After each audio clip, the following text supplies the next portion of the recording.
สวัสดีค่ะพี่น้องประเด็นมารีวิวเหรียญสลึงเหรียญ25 สตางค์ให้เบิ่งเด้อพี่น้องอันนี้เหรียญสลึงที่ประเด็นเก็บไว้เนาะพี่น้องมาให้พี่น้องเฮาเบิ่งเป็นบางส่วน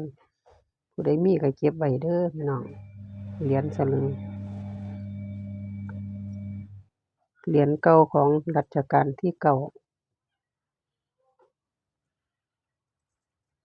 เหรียญเก่ารัชกาลที่9ประเด็นไปเกี่ยวเข้ามาหลังมือประเด็นดำจนด้านเนาะพี่น้องเกี่ยวเข้ามาประเด็นบ่ได้ใส่ถุงมือ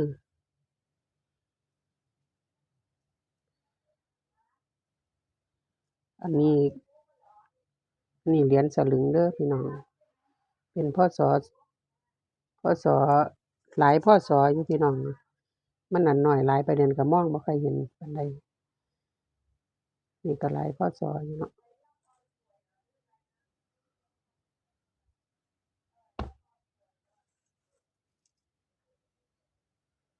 เหรียญสลึงพี่น้องอันนี้ก็เหรียญสลึงคือกันประเด็นก็แยกออกมาเป็นบางส่วนให้พี่น้องเฮาเบิ่งเนาะผู้ใดมีก็เก็บไว้เด้อพี่น้องอันนี้ก็ประเด็นเก็บไว้แต่โดนๆพุ่นเนาะแต่ละบาทแต่ละพ.ศ. ก็เก็บไว้ถ้าลูกหลานเฮาเบิ่งคันเฮาบ่เก็บมันก็สิสูญหายเนาะพี่น้องเนาะลูกหลานก็สิบ่ได้เบิ่งก็สิเห็นแต่ในรูปภาพอันนี้ประเด็นก็เก็บไว้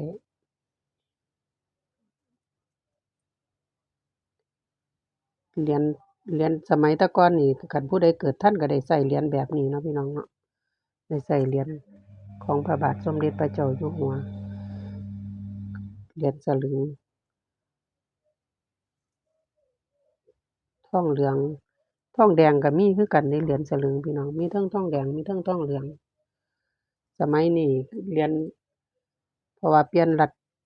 ชกาลใหม่เนาะเป็นรัชกาลที่10เหรียญของรัชกาลที่10ก็มีคือกันแต่ว่าเป็นเหรียญน้อยๆเหรียญทองแดงพี่น้องเป็นเหรียญทองแดงเหรียญน้อยๆบ่เป็นเหรียญแบบนี้เด้เหรียญน้อยๆเบิ่งประเด็นสิอั่นหาเหรียญนั่นนี่มาให้เบิ่งเด้อพี่น้อง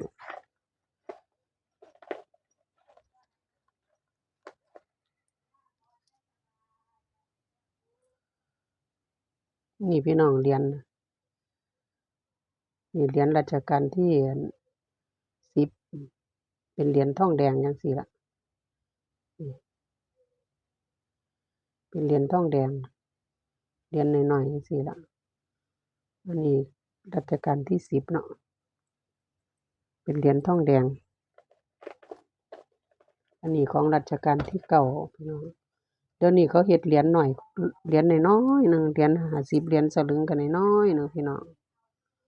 เหรียญ50เหรียญสลึงก็น้อยๆหนึ่ง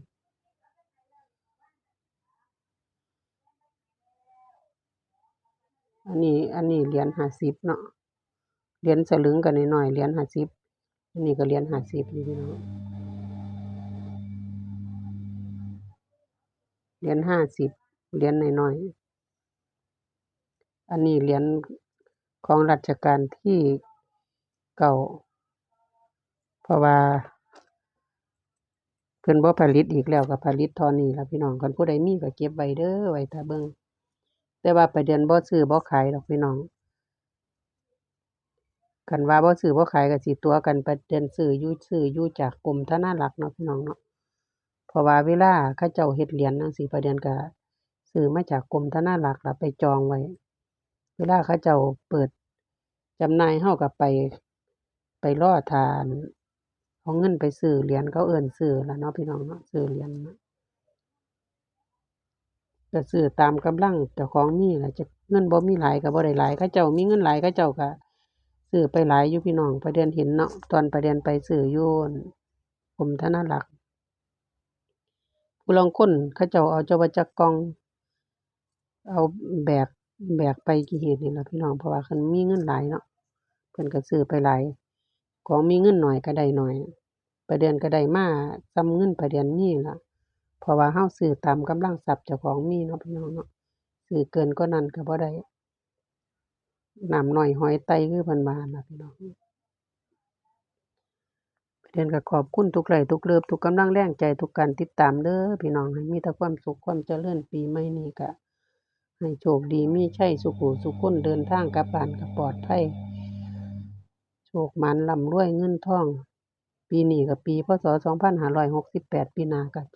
2569แล้วเนาะพี่น้องเนาะอืมเพิ่งเรียนพี่น้องขอโทษขออภัยเด้อประเด็นการเรียนน้อยหลายก็เบิ่งแบบพศประเด็นก็บ่ค่อยเห็นปานใดเนาะต้องมีแว่นขยายเนาะพี่น้องเนาะมีแว่นขยายเบิ่งประเด็นจั่งค่อยสิรู้ว่า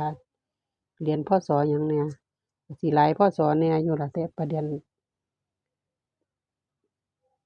มองบ่ค่อยเห็นได้แต่มารีวิวให้พี่น้องเราเบิ่งรีวิวให้พี่น้องเราเบิ่งซื่อๆที่ตามแต่ว่าบางเหรียญก็ราคาแพงอยู่พี่น้องบางเหรียญที่เขาเจ้าหาซื้อก็ราคาแพงอยู่เราก็นั่น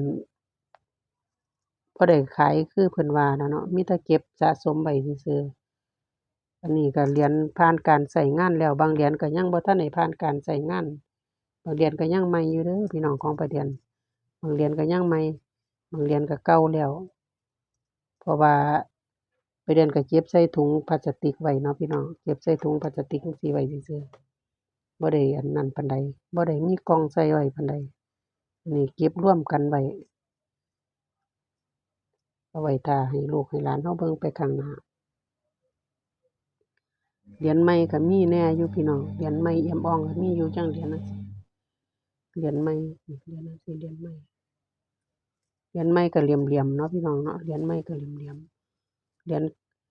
เหรียญเก่าก็ดำแหน่แล้วล่ะ